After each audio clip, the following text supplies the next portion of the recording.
all of their information, all of your options, pros and cons of each option. They weigh those out. They make the ultimate decision. So if they're buying, I mean, I can't tell you how many times my clients have bought their forever home and call me like 4 years later and want to move. But My name is Kevin McIntosh, and this is The Closing Table, where we talk to experts about their experience in real estate all across the country. Let's go.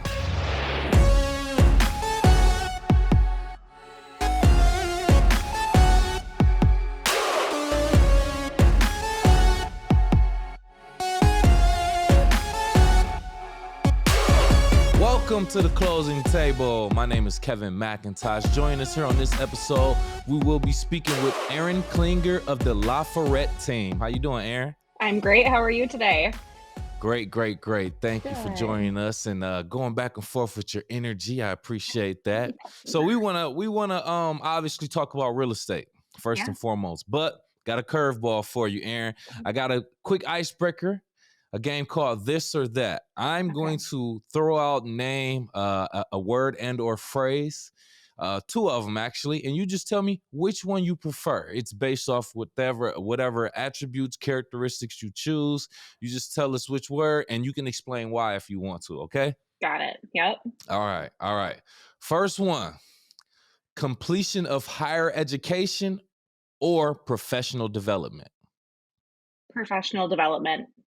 I am a big fan of developing yourself. And while I think higher education is so important, I myself am not a college graduate, and I pride myself in just taking as many courses as I can to learn about my business, about businesses that are associated with real estate, like mortgages or whatever, to better myself. So for me personally, it's the latter. Yeah.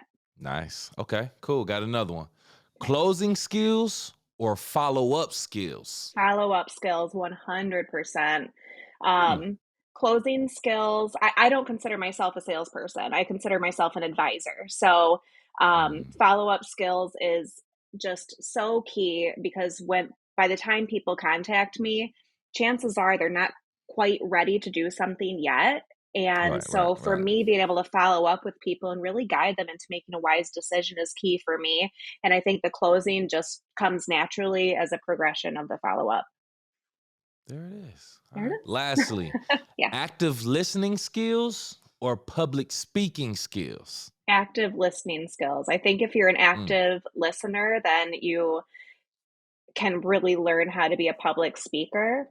I think no matter what personality type you have, like if you consider the disc profile, for example, I'm a high I, so I'm an influencer, so I'm a natural chatty Cathy, and so working on my active listening skills is really important. Okay, nice. All right, well, thank you for that. Some quick this or that icebreaker for us real quick just to get things started off. I love it. Now let's get into it. Before we even get deep into our discussion, can you describe your current market for our audience? Just give some insights, maybe some landmarks, or just describe it for people who's never been there. Sure. So we are currently still in a seller's market. For the last, 4 years, we've had an extreme lack of inventory with new listings. So right now our average days on market is 9. And you just think how I've gotten the business 13 years ago. And so that was right after the bubble burst, or, during the Great Recession of our lifetime. So you really think about how much things have changed. So for example, we've got about 400 active listings right now, whereas we had thousands when I got into the business. And so we don't have many foreclosures, short sales, or anything like that really made it a buyer's market, where we had the 16-month market supply, and now we're at like 1.5-month market supply. So we're still very much in a seller's market. Things had slowed down a little bit just with the initial shock of the interest rates popping up last year. But I think now that people are realizing that that's going to be kind of the new norm, they're more, marrying the house and dating the rate. That's what I tell my I've heard that clients, before. Yeah. and it's so true, because if you are still renting and you're paying $1,200-$1,300 a month, and you wait 2 years for the bubble to burst, which in my opinion, it's not. We're not in a bubble in my opinion. You're wasting that money on renting if you know you're going to be in a place for like 3+ years.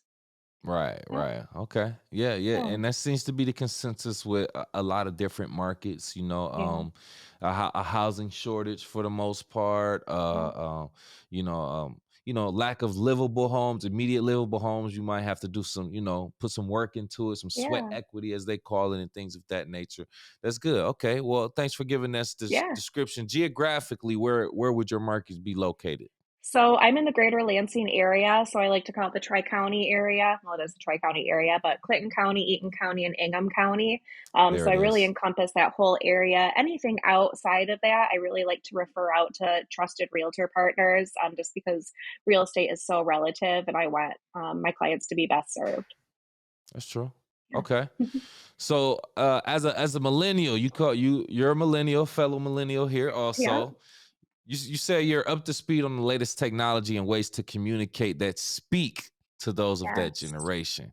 Now, Yeah. how is your language and approach different for millennial clients like us as opposed to the Gen X or the baby boomers or anybody in the older generations? So sorry, I just had a call pop up. I It's so funny because not a lot of people like to talk on the phone anymore. Most people prefer Mhm. text or something like that. But, Yeah. they talk about not reinventing the wheel when it comes to real estate or sales or anything like that. A Hmm. lot of these conversations, I notice my Gen Z and my millennials, people either want to be face to face to talk about the like nitty gritty part of real estate, like buying, what's my payment going to be, like what can I expect, or over the phone. So I would say the vast Mm. majority of people like to talk via text, but when it comes to those important topics, a phone call or a face to face meeting is so important and people actually being able to make a decision.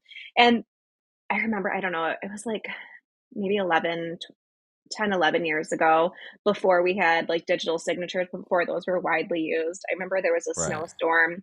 I had to write an offer and I was like, oh my gosh, I either have to like get out of my sweatpants and like drive through the snow to the office to get these signatures, or I need to teach myself digital signatures. So I Yeah. remember when I Yeah. started doing that, and I mean, that has just changed the game. You think about like trimming the fat of work Mm. that you do. So much of my time was taken up like driving to get one signature. And so I Yep. just love how technology has changed, and being able to, trim the fat, if you will. And I love doing videos. Like I've got a client Facebook page from like, all my past clients I've got on there and current clients. And so I just love to, update them with videos and stuff like that. I feel like people really respond well to those, and short videos too. Yeah. Anything longer than a, you know, 90 seconds, really, people just zone out. You already lost them. Yep. Yes. Yep. Short form. That's the key right Uh-huh. there. Yes. Ugh. Okay, so I mean, are you making any changes to speak to the younger generation, Gen Z? Like, I mean, their attention span is like this. Yeah. Like, I mean, does it switch up at all? So, in terms of follow-up, yes. So, like, texting someone versus calling or emailing. But I think what I love about, like, Gen Y and Gen Z, they are sponges for information. So they have Mm, seen maybe their older siblings or maybe even their parents go through this, the recession, and lose quite a bit of money in real estate. So they are yeah, sponges. They are being so affected by this housing shortage.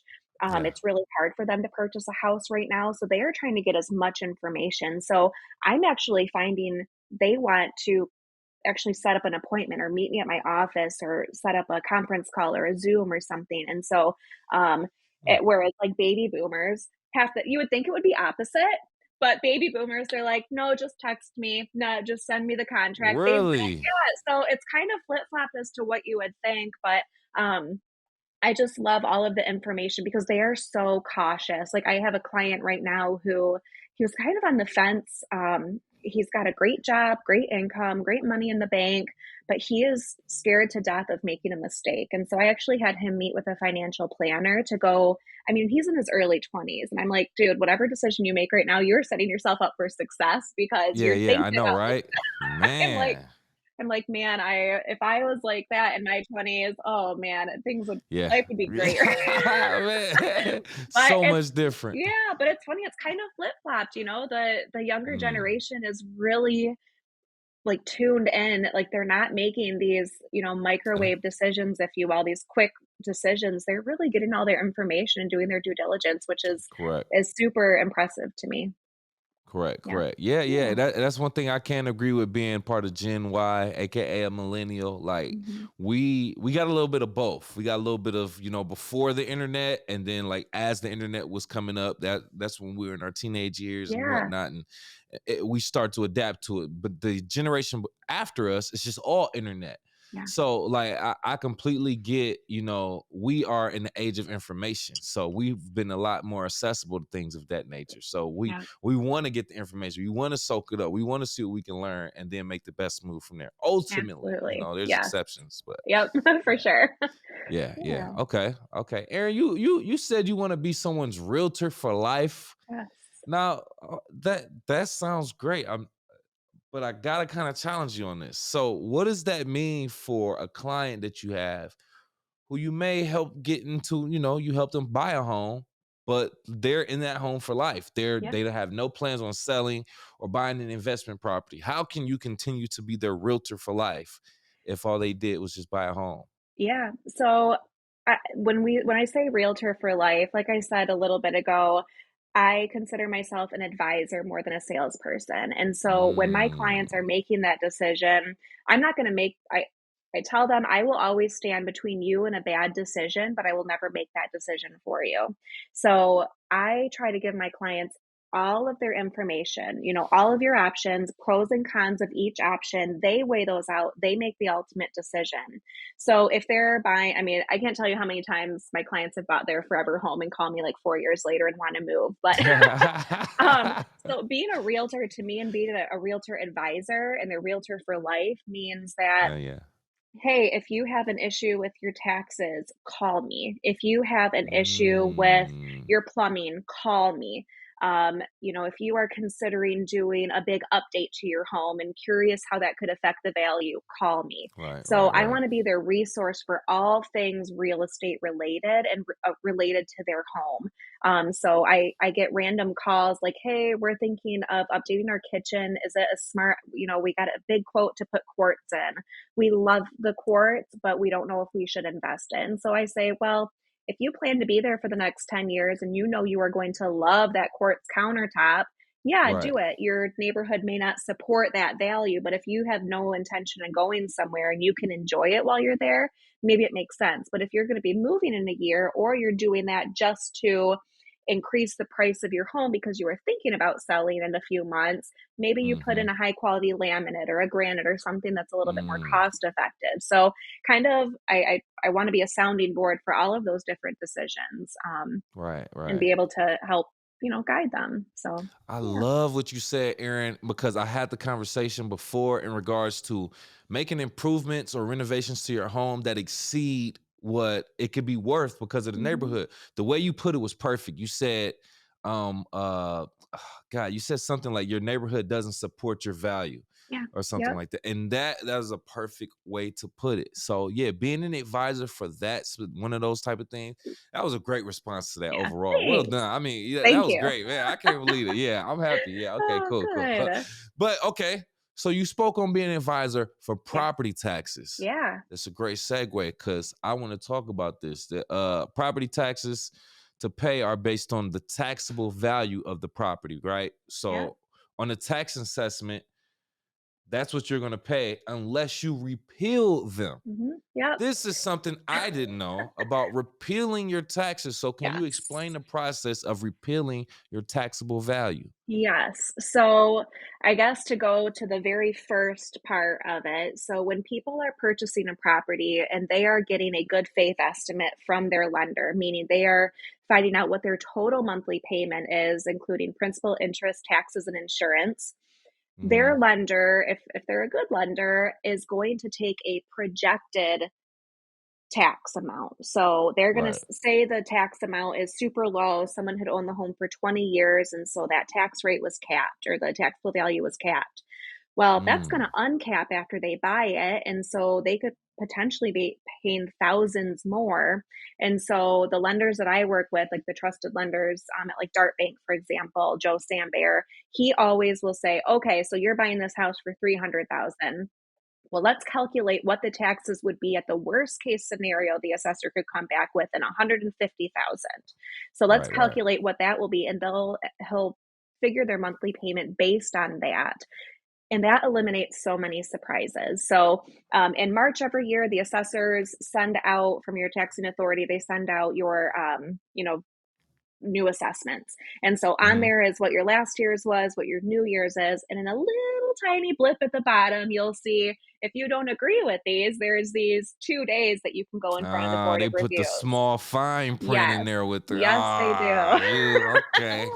Tricky, tricky. I mean, it's one of those things where people don't realize they can repeal those taxes. So Yeah, yeah. Mhm. I every year, like that client Facebook page that I have, I put like a little thing and it's like how to read your assessment every year.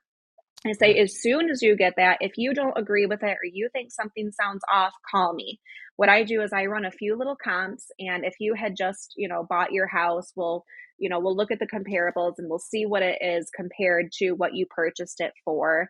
Mhm. And I'll let you know, hey, I think you've got a good, reason to go in front of the Board of Reviews. And it is so simple. It sounds scary, but you just go into a room with a few people, you say, hey, I'm here. I think my taxable value is too high. And I'll prepare my clients with comparables, like print offs of arm's length transactions. So you never want to use distress sales or like a family member to family member sale, anything like that.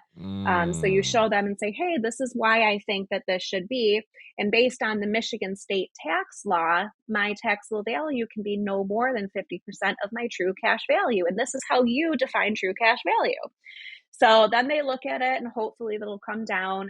If they don't come down and you are like adamant, like, no, this definitely doesn't make sense. And, I'll have people call me and be like, yeah, it makes sense to take it further. And if you do that, then you would go in front of the Michigan Tax Tribunal and you do a very similar thing like, hey, here are the comparable sales. Here's all of the data. This is why I think that my taxable value should be, reduced. So Ooh. it's a super simple process, but it's the key is just as soon as you get that assessment, looking at it, calling your agent and seeing if it makes sense. Because I'll have people call me and be like, no, it doesn't like this. Yeah, your value's gone up like that, but it can Oh, really okay. go up like 5% or the rate of inflation. So they're not going to jump up if you haven't just purchased your home the previous year.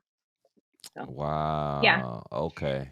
yeah. Wow. Yeah, It that sounds was a it's lot to consume. yeah, it's so simple though. Like literally, it's just like call your agent. They'll pull comps. They'll let you know if you have a good case to get your taxable value reduced, and then you just go in Okay. front of a few people. I mean, it's not scary. It's not hard. It's just There it is. yeah, yeah. So There it is. yeah, And that's why we needed an expert like you to actually break that down yeah, because I mean, although it seems like a complex process, having a professional like yourself, Aaron, you help walk them through the process. You help yeah. break it down into layman's terms. So Simplify it. uh Yeah.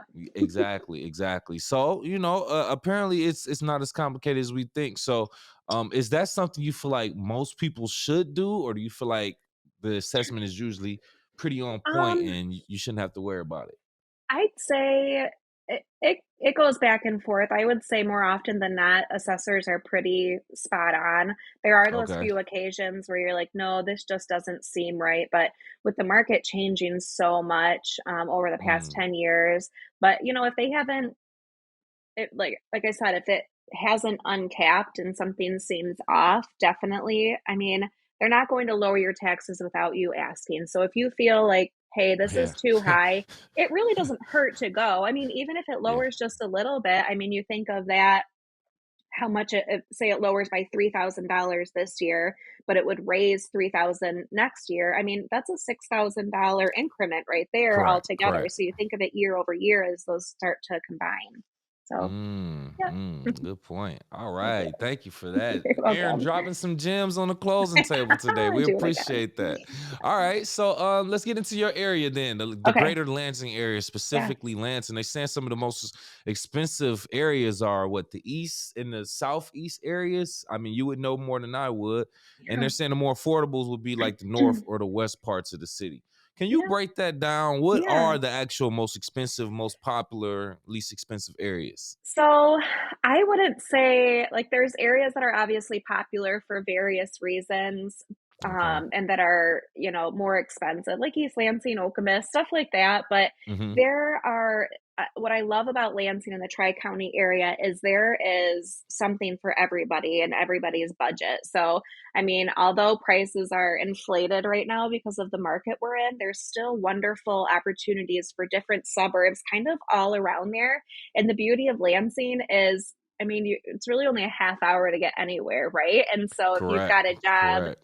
on the north side of Lansing, even if you're in some of the more southern places, it's still a easy drive. And you think about, other Mhm. kind of bigger cities that have a traffic problem. I mean, if we're like stuck for more than like 4 seconds, we're frustrated, right? So traffic isn't something we really have to consider. And with more people working from home, I think exploring those different options, unless there's something specific that you say, like, hey, my kids are already in this school district, so I have to stay here, that would be Mm, one situation. But really, for maybe first time home buyers, I really encourage them, hey, go like drive through these neighborhoods on, weekends and see, if you want something with like a heavy presence of walking trails or something like that, go drive mm. through it, see the vibe and see how it works out for you, especially Yeah. if you hadn't considered other areas. But we've got so many great burbs, and from Grand Ledge to Charlotte to DeWitt, I mean Mason,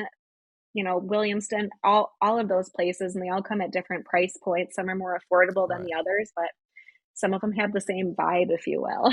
So Yeah. yeah. Yeah. It's all subjective and relative. Yeah. But compared to other markets, from my experience, like the Lansing, greater Lansing area is a lot more affordable. Believe Yeah. they said like the average selling price was still like under 200,000 if Yeah. I'm not mistaken, right? 190 this year, yeah. I mean, that's Exactly. super affordable. There's so many areas where you can still get in, like, under 200,000, and you think Yeah. about that on a national level, and that's super Eh, affordable. Yeah, exactly, yeah. So, exactly, yeah. exactly. But and when you're still talking about over $100,000 just in general, that's a lot of money. But That's a lot of anyway, relative money. to a Yeah, home, it's a big relative to a investment, home, yeah. yeah. Well, I always like, when I travel, I always look at, like, realtor.com and see, like, what's available around me, and so Oh, look at in you. I was Okay. in the, Florida Keys last week with my family for spring break, and I was looking around, and I was like, "Oh my gosh, there's, like, little tiny places where, like, 800,000, and we went to an open house, and I was like, "Oh my gosh, this is insane."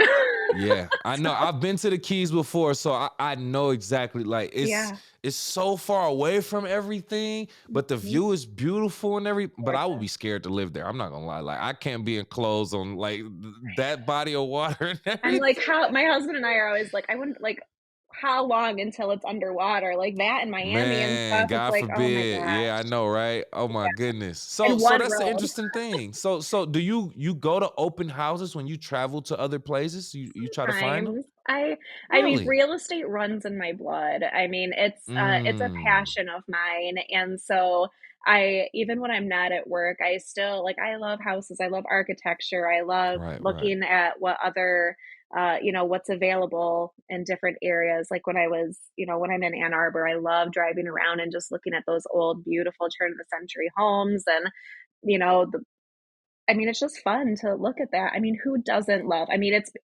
so many people look at Zillow or realtor.com every single night, even though they have like zero intention of moving, right? It just becomes a hobby. That's true. So That's true. it's fun Yeah. that I can do that. And so when I'm in other areas, it's just fun to see what, you could buy if you had, won the lottery. There it Yeah. is. Yeah. I like that. Okay. So first time home buyers. Let's talk about them. Mhm. I'm pretty sure we're gonna have some first time home buyers watching this or are watching this. Can you describe a time where you helped some first time home buyers get their first property, even though they may not have been financially ready when they Yeah. initially met you? Yeah. So a lot of first time home buyers are, so 75% of my clientele is repeat and Mm, referral. So I get a lot okay. of, my clients' kids that they refer to me or something. And so I usually sit down and have that first meeting with them and say, okay, this is what you can expect in this process. But the very first thing you need to do is talk with the lender and see if you're financially ready. Because if you're not Hmm. financially ready, it doesn't mean that we need to like completely stop, but it means that we need to put our focus on another area before we start, you know, touring homes, for example. So, Correct.